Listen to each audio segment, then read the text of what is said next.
nzambe sanga bien, nzambe sanga kano, fi poilé na velu. Nzambe pardon, gamu na vianga, dona mi envia kanga moko. Mikolo kaka moko ndeko mwa, so to gangi makemba wa bandeko basi ko tibu fandaki. Bazong si akotumba. So to gangi makemba bazong si akotokisa. Makemba ya désordre, wa makemba ebote pa ba voisin.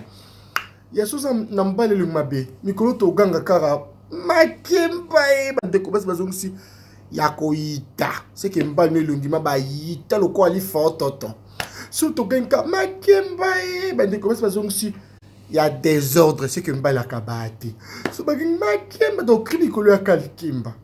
So camarade li akambonga baninga likemba. Il y a gentillesse pour oya kana gentil pour bakabila kao. Likemba. Il y a mis sur 5 heures, c'est qu'on y a qu'à 6 heures qu'on met à l'itolo.